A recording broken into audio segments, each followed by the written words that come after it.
That's why I want to take this opportunity, Boy, na magpasalamat sa iyo because nangako ka sa akin, kagaya ng ilan sa mga pinakamalapit na kaibigan ko at yung mga kapatid kong babae, nangako sila na kung ano man ang mangyayari. Pero akong 2 kaibigan na lilipad dito para samahan yung 2 boys.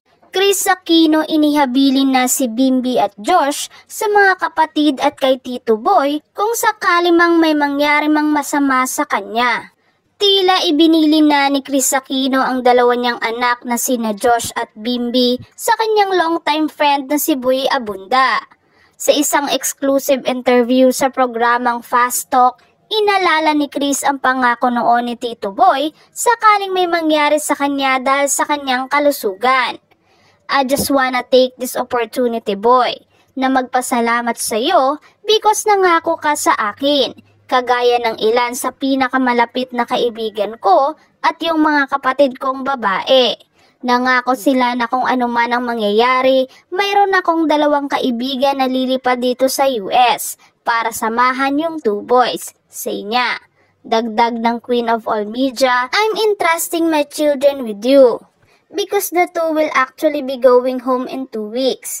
Why did I decide on this? Kasi naaawa ako doon sa 2 bata. Ako, makukulong na ako sa bahay. Pupunta na lang ako at lalabas ako para makita yung mga doktor. Paliwanag niya. Kasabay niyan ay ibinunyag ni Kris na ang susunod na 6 na buwan ay magiging crucial para sa kanya.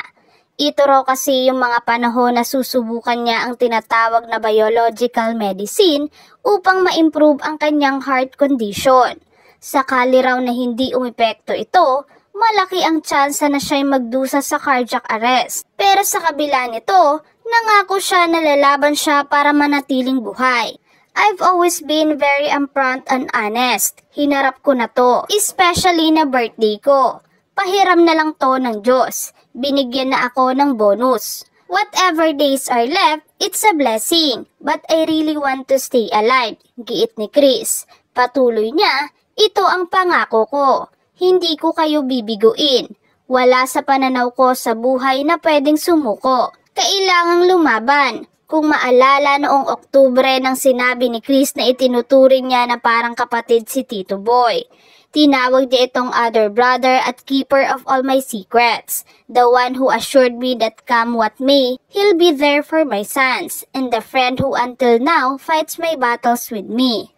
Komento ng ilang mga sumusuporta kay Kris Aquino.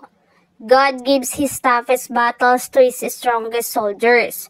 Our family is continuously praying for your complete healing and recovery, Miss Kris. Get well soonest.